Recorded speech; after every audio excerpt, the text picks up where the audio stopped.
Masuk hadirat Allah, bawa hatimu untuk diselidiki.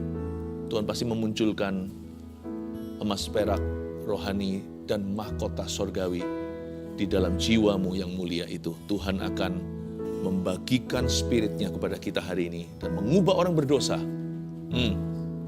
menjadi mulia. Puji Tuhan. Saya merasakan Tuhan hendak memberi kita kemenangan. Tapi setan itu licik sekali. Dia bisa memakai kita sendiri untuk menghancurkan diri sendiri. Jangan sampai kita itu nanti digagalkan oleh faktor luar. Jangan sampai kita itu runtuh karena sesuatu yang tidak terdeteksi di dalam hati kita. Tuhan itu baik. Firman adalah pelita sehingga memberi terang dalam kegelapan. Pelita bagi kaki, terang bagi jalan supaya kita jangan tersesat. Hati manusia itu licik sekali. Kadang-kadang kita nggak mengerti kok hati sendiri. Oleh karena itu saya kasih judul khotbah hari ini, hati-hati jebakan emosi ini. Ya, saya ulangi, hati-hati jebakan emosi ini. Matius 20 ayat 1 sampai 16. Ini perumpamaan tentang orang-orang upahan di kebun anggur. Waktu nanti kita menyelidiki tentang orang-orang upahan ini, kita bisa melihat diri sendiri di cermin firman. Ternyata sedikit banyak mereka itu mirip sekali sama kita. Atau sebaliknya kita mirip sama mereka. Saya ajak lewat firman ini untuk kita cek feeling kita. Cek perasaan kita. Jangan sampai ada benih-benih kuasa kegelapan di sana. Karena setan tidak perlu melakukan pekerjaan kotor itu. Seringkali kita bisa menghancurkan diri sendiri atau auto-destruct. Karena manusia itu jatuh. Jadi ini kita nggak pintar, nggak pandai untuk bisa pimpin hati sendiri. Mungkin kita bisa pimpin company, sebuah perusahaan, kita bisa berhasil, IQ-nya tinggi.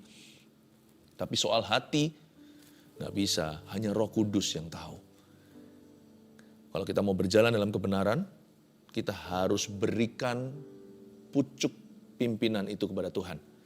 Soal hati kita, jiwa, roh kita, minta Dia yang menuntun kita dalam roh dan kebenaran. Adapun hal kerajaan sorga sama seperti seorang tuan rumah yang pagi-pagi benar keluar mencari pekerja-pekerja untuk kebun anggurnya. Ayat per ayat ya, saya jelaskan dulu. Ini adalah perumpamaan tentunya, bukan kejadian sungguhan. Yesus pakai contoh sebuah cerita. Hal kerajaan sorga, dia menggambarkan dalam kerajaan Tuhan.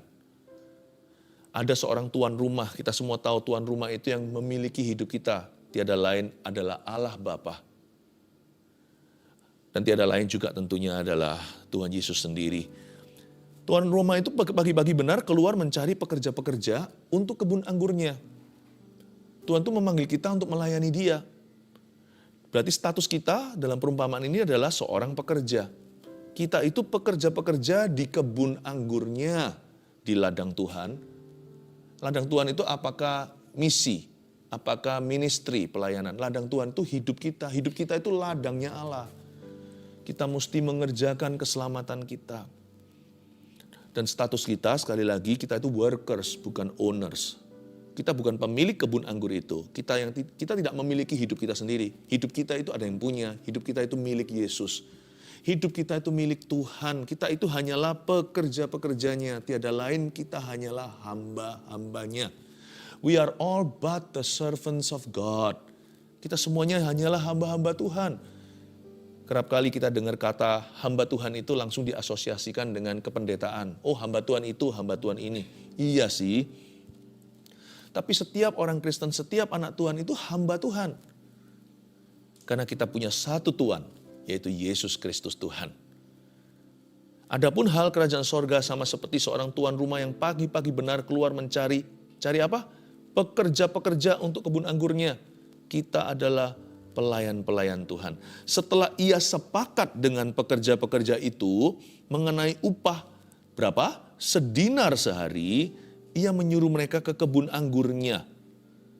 Coba ditanamkan dalam benak hati kita. Jangan sampai kita lalu lewat waktu baca firman. Ingatlah ada kalimat, ia sepakat. Jikalau tuan itu sepakat dengan pekerjanya mengenai upah sedinar sehari, dibolak-balik tetap sama. Berarti juga pekerja-pekerja itu sudah agree Betul? Berarti para hamba-hamba Tuhan itu, para pelayan-pelayan juga sudah sepakat upah sekian, yaitu sedinar sehari. Ia menyuruh mereka bekerja di kebun anggurnya. Ini yang saya sebut dalam bahasa Belanda jadilah letterlijk. Letterlijk itu artinya harafiah. Sepakat dengan Tuhan itu harus berdasarkan apa yang tertulis dalam firman. Iman kita yang paling mantap, yang mantap betul itu adalah firman, iman pada firman. Iman pada apa yang tertulis di dalam Alkitab, di dalam kitab Kejadian sampai Wahyu. Jangan tunggu rema-rema yang misterius seperti wow Tuhan berbicara kepadaku. Kita juga harus ngerti rule of the game. Kalau kita mau main game misalnya olahraga, volleyball, basketball, atau bahkan soccer, sepak bola, bulu tangkis, pingpong, apapun juga. Setiap sport itu ada peraturannya yang baku. Peraturan baku Tuhan itu di kitab Kejadian sampai Wahyu. Nggak usah tunggu seperti ada satu penerangan tertentu. Kita harus mengerti berzina itu salah. Kita juga harus tahu mencuri itu tidak dibenarkan apapun alasannya. Itulah sebabnya kita harus letterlek. Kita nggak boleh buta huruf. Kita bisa baca ABCD, tapi kita nggak pernah baca Alkitab kita. Tunggu apa? Tunggu nubuatan atau dinubuatkan oleh Nabi. Tunggu peneguhan, tunggu pengalaman. Sebelum semua itu, saya percaya semua yang di atas tadi itu. Nubuatan, peneguhan, konfirmasi, pengalaman pribadi.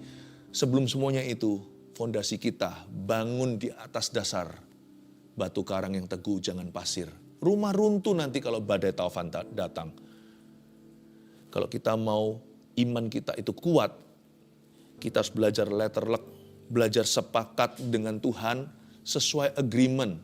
This is our agreement with God. Inilah kesepakatan kita dengan Tuhan, yaitu firman. Bukankah sudah sepakat sedinar sehari? Sepakat dua sisi, dari Tuhan ke mereka dan mereka ke Tuhan. Waktu kita baca Alkitab itu, dua pihak sepakat. Waktu kita baca, Yesus adalah ya dan amin bagi kita. Kita sepakat dengan firman-Nya. Berdasar apa yang tertulis sebelum semua pengalaman yang lain ditambahkan. Makanya waktu Yesus dicobai kan Tuhan Yesus nggak bergantung perasaan. Lapar otomatis dibenarkan mengubah batu menjadi roti supaya beliau makan. Enggak loh ya. Ada tertulis manusia hidup bukan dari roti saja, tapi dari setiap firman yang keluar dari mulut Allah. Yesus tidak menjawab setan. Sekalipun dia anak Allah, dia bisa aja usir semena-mena. Tuhan kan daulat. Status Yesus itu kan ilahi, bukan manusia seperti Anda dan saya, meskipun Yesus lahir sebagai manusia. Yesus punya otoritas untuk berkata apa saja, tapi Yesus tetap merujuk referensi ke firman Tuhan dengan kalimat ini. It is written, ada tertulis. Ada tertulis, 3 kali dicobai pencobaan seorang Mesias untuk jadi juru selamat dunia. Ketiga kalinya setiap kali Yesus selalu berkata, it is written, ada tertulis. Jangan main-main, kalau anak Allah aja begitu, apalagi kita. Belajar letterlek. Temukan kesepakatanmu dengan Tuhan. Disinilah Tuhan sepakat dengan pekerja-pekerja itu, dan pekerja-pekerja itu sepakat dengan tuannya. Ada kertas kontraknya. Kertas kontrak itulah halaman-halaman firman, logos atau firman yang tertulis itu. Jadi letterlek ya, literally, harafiah kalau sama Tuhan. Kalau enggak ya bergantung perasaan itu up and down. Berubah-ubah seperti 4 musim di dunia. Kalau perasaan kita bisa 44 musim juga nggak berhenti. Perasaan itu bisa gonta-ganti seenak sendiri. Makanya harus punya pegangan. Pegangan kita itu kata sepakat dengan Tuhan. Ayat 3, kira-kira pukul 9 pagi ia keluar pula. Dan dilihatnya ada lagi orang-orang lain menganggur di pasar. Coba katakan orang-orang lain menganggur di pasar. Ayo siapa lagi ini? Sebelum mereka jadi pekerja-pekerja di kebun anggurnya, mereka adalah orang-orang lain yang menganggur di pasar. Sebelum kita itu menjadi hamba-hamba Tuhan dalam hidup ini, kita semua itu sama-sama orang berdosa yang nganggur hidupnya. Mungkin nggak nganggur pekerjaan, tapi nganggur di sini artinya sia-sia. Kita itu hanya mengejar perkara dunia, Dan kita nggak tahu kok sesungguhnya apa yang kita mau. Kita kira harta duniawi bisa menyelamatkan kita, ternyata nggak semua bisa dibeli dengan money. Kita semua itu orang yang menganggur. Roh kita mati, jiwa kita itu merana. Semua kita itu sebelum kenal Yesus masih terjebak dalam kesia-siaan yang fana. Orang-orang lain menganggur di pasar. Kan harusnya mereka bersyukur mereka dapat pekerjaan. Apalagi hari-hari ini ya. Banyak yang di PHK, banyak yang di layoff. Di negara-negara yang ekonominya bagus pun puji Tuhan Indonesia itu bertahan. Malah justru baik keadaan. Anda lihat negara-negara barat, apa yang terjadi sekarang di Eropa, huru-hara. Mereka jauh lebih krisis. Malah justru Tuhan pelihara bangsa kita. Tapi kalau Anda berada di benua-benua lain, Anda orang Indonesia, orang Malaysia, saat ini berada yang bisa mengerti bahasa saya.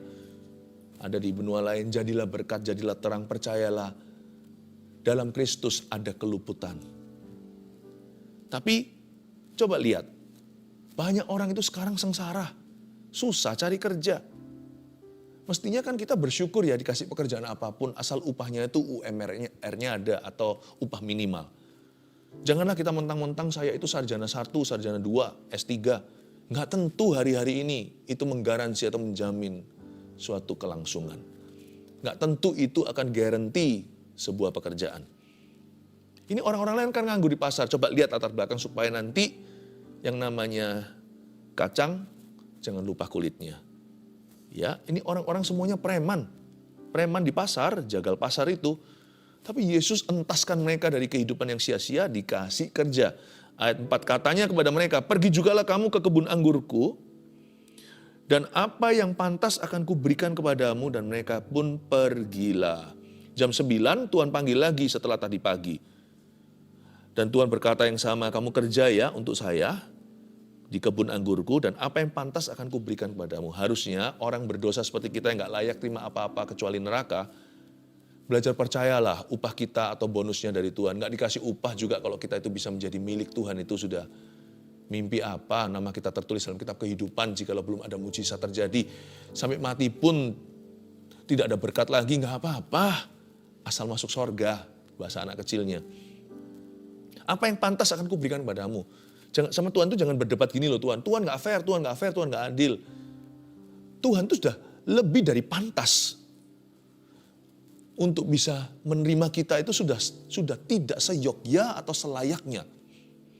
Kadang-kadang ini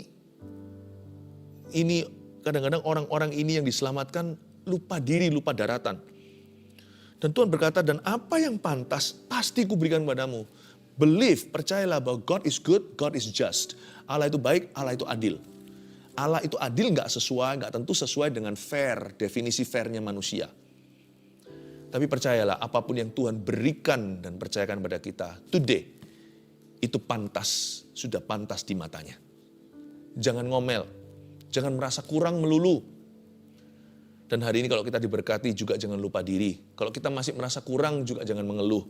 Pokoknya apapun yang Tuhan alokasikan dalam hidup kita, undi jatuh permai atau tidak, percayalah itu yang terbaik karena Tuhan tahu apa yang terbaik untukmu.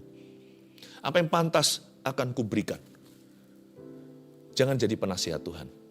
Belajar untuk syukuri dulu apa yang Anda miliki. Jangan iri dengan orang lain. Jangan minder. Dan juga jangan sombong kalau punya lebih. Kira-kira pukul 12, 3 jam kemudian. Lalu pukul 3, setiap jam 3 jam. Ia keluar pula dan melakukan sama seperti tadi. Ayat 5. Kira-kira pukul 5 petang. Ia keluar lagi. Dan mendapati orang-orang lain pula. Lalu katanya kepada mereka, mengapa kamu menganggur saja di sini sepanjang hari? Misalkan tadi itu pukul 6 Tuhan rekrut, pukul 9 rekrut lagi, pukul 12, pukul 3. Kali ini nggak sampai 3 jam, karena jam 6 nanti ceklok pulang. Tinggal 1 jam kerja, jam 5 Tuhan keluar. Tuhan itu keluar, suruh orang-orang mandor-mandornya lihat, masih ada sisa preman-preman di pasar, orang-orang yang pengangguran yang hidup dalam kesia-siaan. Ayo, kerja buat Tuhan selalu manise. Dipanggil sama Tuhan, tapi sisa 1 jam lagi Tuhan datang. Sisa 60 menit lagi, Udah, gajian. Ayat 7, kata mereka kepadanya, karena tidak ada orang mengupah kami. Mengapa kamu nganggur kan ditanya? Karena tidak ada orang mengupah kami. Katanya kepada mereka, pergi jugalah kamu ke kebun anggurku. Akhirnya mereka batch terakhir atau gelombang terakhir pekerja baru. Ayat 8, ketika hari malam Tuhan itu berkata kepada mandurnya, panggillah pekerja-pekerja itu dan bayarlah upah mereka mulai dengan mereka yang masuk terakhir hingga mereka yang masuk terdahulu. Jadi dipanggil sama mandur atas perintah bos yang memiliki kerajaan sorga. Lalu waktu dipanggil, yang dibayar dulu, yang digaji itu yang terakhir masuk, yang pukul 5 tentunya, lalu pukul 3, hitung mundur pukul 12, 9, lalu yang paling pagi. Dan ketika mereka masuk, dikasih gaji-gajinya masing-masing. Maka datanglah mereka yang mulai bekerja kira-kira pukul 5 ayat 9, dan mereka menerima masing-masing 1 dinar. Ingat ya, tadi kata 1 dinar, itu kesepakatan ya. Bukankah mereka semua pekerja itu tanpa pandang bulu, mereka semua disodori Tuhan sebuah kontrak harian, bahwa hari ini kamu kerja sama aku kasih yang pantas sedinar sehari. Menurut saya, udah lebih dari cukup daripada mereka itu nganggur. Dan sedinar itu mungkin sedikit overpay ya. Gajinya berlebih, kok bisa? Kan ini orang-orang pasti nggak punya skill. Ini bukan sekedar suruh ambil gandum jatuh atau suruh menggemburkan tanah, kalau bajak aja siapa yang nggak bisa sih? Ya, bajak itu kan tinggal ini aja pecutin kerbaunya. Jangan lupa loh ya, ini kebun apa? Kebun anggur. Anda pernah lihat kebun anggur? Itu butuh tangan ahli, nggak bisa sembarang tukang. Kayaknya sedinar terlalu mahal ya. Karena ini mereka semua tukang-tukang yang tidak terlatih. Hari itu langsung last minutean. Langsung direkrut sama Tuhan. Mereka tidak ngerti bagaimana potong. Itu potongnya pasti banyak merugikan, itu pasti salah. Anggur itu potongnya harus dengan sudut tertentu, dengan pisau, dengan cara yang tidak biasa. Supaya nanti waktu memotongnya itu dia cepat tumbuh. Dan supaya baik hasil panennya. Saya rasa Tuhan itu hanya mau kasih alasan lah untuk memberkati mereka. Tapi mereka nggak tahu diri, ternyata nantinya saya kasih bocoran, mereka ngamuk sama Tuhan. Kok upahnya sama? Menurut saya sedinar terlalu banyak sih, tapi Tuhan tidak salahi. Tuhan murah hati, namun Tuhan itu selalu ngomong di depan dulu. 1 dinar bukankah itu kesepakatan mereka? Oke, jangan lupa ya, nanti sebelum Tuhan dituntut oleh para pekerja dan buruh ini, seperti kita seringkali menuntut Allah kita, Tuhan tidak adil lah, saya kecewa lah, kok cuman begini, apa nih hasilnya aku melayani? Kenapa kau izinkan? Waduh, sebelum dituntut ingat ya, kesepakatan kita itu udah jelas di depan. Tuhan sudah ngomong terus terang di depan, kita ini orang berdosa, semuanya ini murah kemurahanku, aku memberimu cuma-cuma. Kemudian datanglah mereka yang masuk terdahulu, sangkanya akan mendapat lebih banyak. Tetapi mereka pun menerima masing-masing 1 dinar juga. Kaget mereka. Mereka menyangka mereka dapat lebih banyak. Nah disinilah, janganlah membingungkan antara ekspektasi yang berlebihan sama iman. Iman itu bukan sekedar angan-angan atau punya iman itu seperti punya sebuah ekspektasi yang luar biasa. Iman itu nggak hanya bergerak untuk iman-imani. Iman itu salah satu wujud iman itu juga kemampuan untuk bisa menerima apapun yang Tuhan berikan kepadanya. Meskipun tidak sesuai dengan ekspektasinya. Imanlah yang membuat kita bisa menerima jawaban Tuhan. Puji Tuhan kalau iya. Iman pula yang membuat kita itu tabah ketika Tuhan berkata tidak atau tunggu dulu. Iman yang membuat seseorang jadi sabar. Bukankah Bapak iman Abraham itu harus menunggu berapa lama di Kanaan? Tanpa penggenapan janji bahwa Tuhan akan memberinya keturunan. Umur sudah hampir 101 anak pun belum dia punya. Coba bayangkan. Kalau kita kira iman itu untuk sesuatu yang muluk-muluk, itu juga iya. Iman membuat mujizat terjadi. Kalau kita kira iman itu selalu instan, itu juga iya. Karena terlalu banyak kesaksian dalam Alkitab dari Kejadian sampai Wahyu. Ketika Tuhan menjawabnya seketika. Tapi iman itu juga membuat seseorang bisa jaga hati. Jaga emosi. Iman itu juga membuat orang itu bisa mendeteksi perasaan yang salah. Bisa rem, bisa mawas diri. Iman itu juga membuat seseorang bisa sabar dalam penderitaan. Dan dalam pengharapan pula. Membuat orang itu bisa tabah, tekun, dan tidak mudah menyerah. Iman yang membuat seseorang itu hatinya tebal, putus asa. Sangkanya akan mendapat lebih banyak, ayat 10. Jangan berpikir lebih tinggi, please. Dari takaran imanmu, Roma 12. Iman itu bukan hanya untuk menggapai sesuatu yang belum ada. Iman itu juga untuk mensyukuri apa yang sudah ada dan tidak serakah. Ayat 11, ketika mereka menerimanya, mereka bersungut-sungut kepada Tuhan itu. Nah ini dia sungut-sungutnya. Mirip kan sama kita?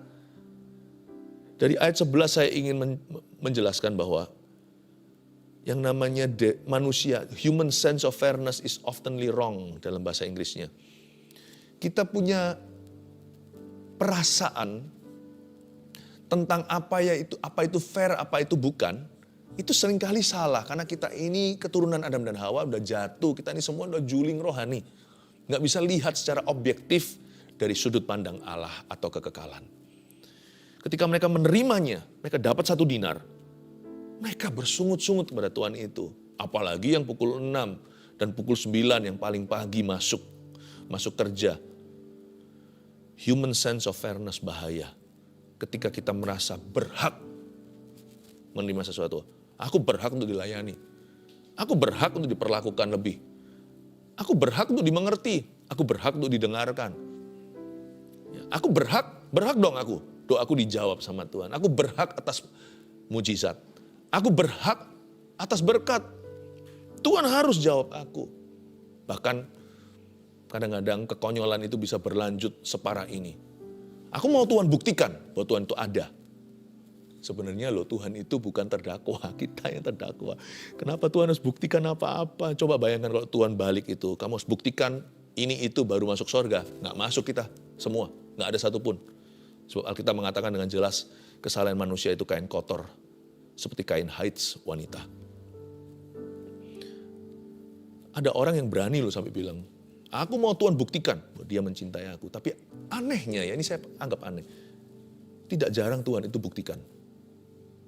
Berarti dari sana saya melihat seorang papa yang ngalah. Kalau Tuhan datang selalu sebagai hakim, matilah lu dan gua, matilah kita. Karena kita ini orang berdosa, sampai kapan kita itu bisa bersihkan diri dan bayar dosa kita. Api neraka pun tidak bisa mencuci kita bersih selama-lamanya. Makanya ada hukuman kekal, ya kan? Ketika mereka menerimanya, mereka bersungut-sungut pada Tuhan itu. Katanya, mereka yang masuk terakhir ini hanya bekerja 1 jam kan? Dan kau menyamakan mereka dengan kami yang sehari suntuk bekerja berat dan menanggung panas terik matahari. Sangat poetik menurut saya, itu sangat puisi ya. Kalau kita mengeluh itu ya, itu puisi yang salah, tapi itu puisi karena manusia itu pandai sekali. Kita ini pandai, sudah naturally gifted atau sudah alamiah bakatnya dari sejak sana dari Adam dan Hawa untuk bisa membesarkan emosi kita yang negatif atau membesar-besarkan perasaan tidak puas. Dia bisa berkata, kenapa engkau menyamakan mereka dengan kami yang sehari suntuk bekerja berat dan menanggung panas terik matahari. Saya baca dari sisi Tuhan, kan mendingan dapat 1 dinar daripada nggak dapat apa-apa. Daripada nggak makan hari itu, atau melakukan kejahatan lalu habis itu ditangkap sama polisi, masuk penjara, resikonya kan tinggi. Digebukin massa. Aku kasih kamu pekerjaan yang legal Sehari suntuk kerja berat kalau untuk 1 dinar. 1 dinar itu bukan 1 peser uang. 1 dinar itu upah pekerja sehari itu lumayan. Apalagi ini orang-orang bukan skill worker. Ini mereka mungkin sudah punya rekor kejahatan. Rapornya jelek. Gak ada satupun perusahaan yang ada itu mau mengerjakan. Ini kebun anggur ini berani rugi. Ini kebun anggur ini yang punya sudah kaya. Tidak perlu profit. Dia hanya mau buka lowongan kerja. Masa gak ngerti sih kayak gituan? Tuhan tuh menganggap pekerja ini anak. Anak itu kan difur sama papanya, dikasih kesempatan. Padahal seharusnya kalau papanya mau profesional, undang aja pekerja dulu. Undang aja profesional. Jauh lebih bagus kok performanya. Kami yang sehari suntuk bekerja berat dan menanggung panas terik matahari yang mereka singgung-singgung sebut-sebut itu melulu adalah susahnya kerja.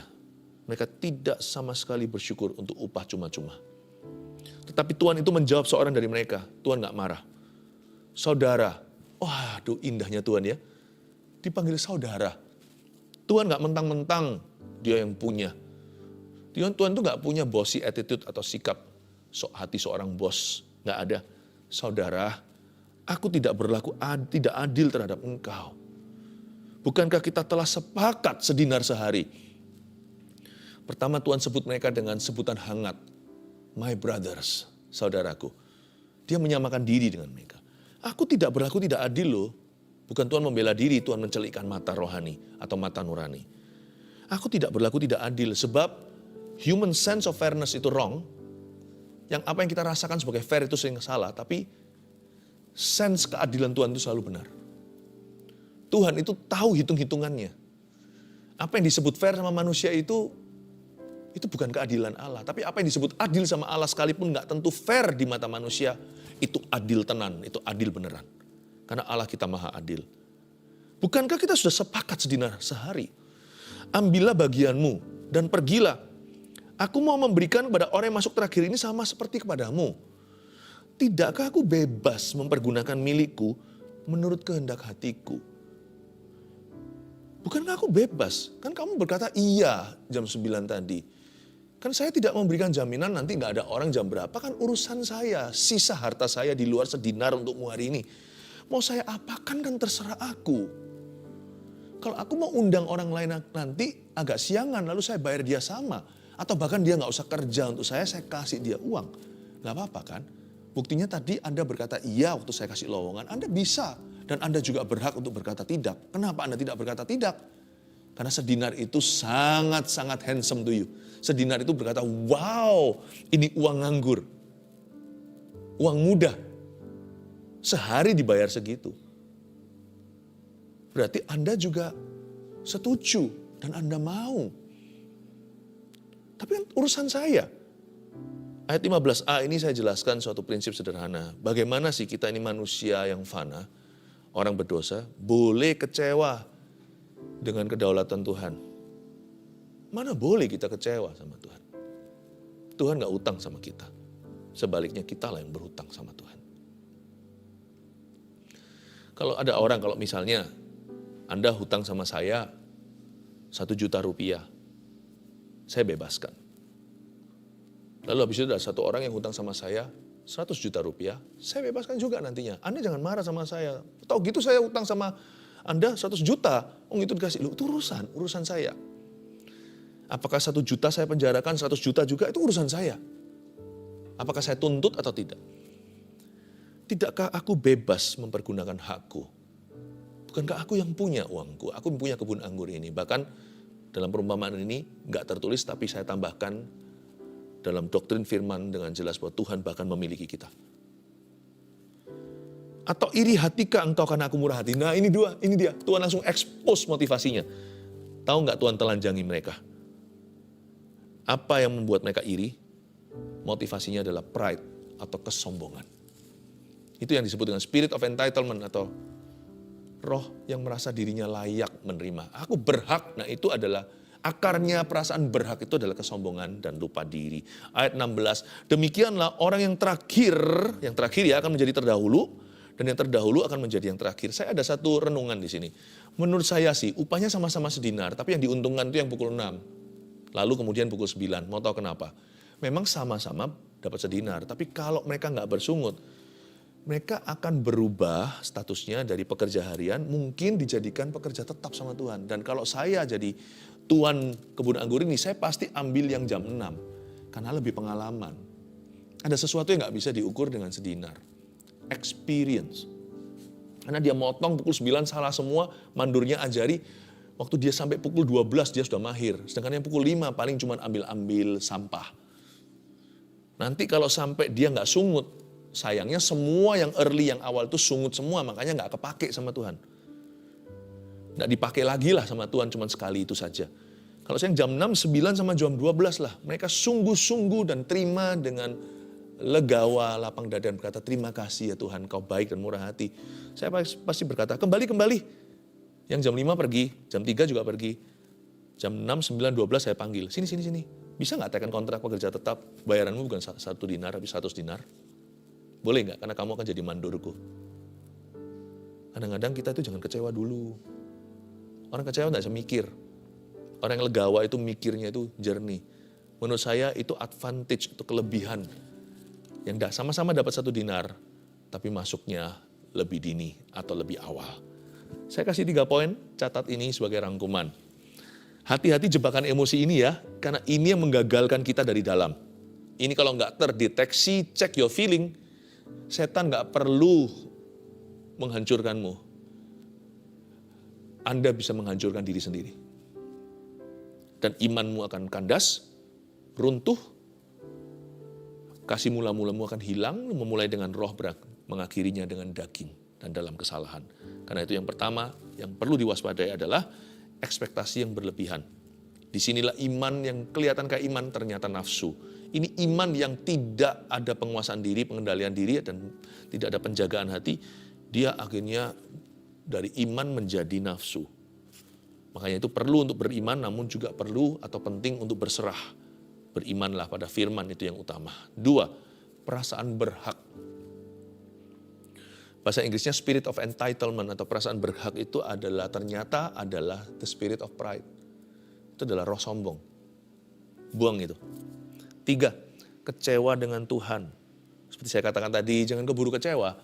Orang yang tidak kecewa sama Tuhan dikasih upah yang sama. Mungkin orang itu nanti berikutnya jadi kepercayaan Allah. Oh haleluya. 3 poin ini tolong dicatat. Hati-hati ya sama jebakan emosi yang demikian. Mari kita sekali lagi menghampiri tahtanya.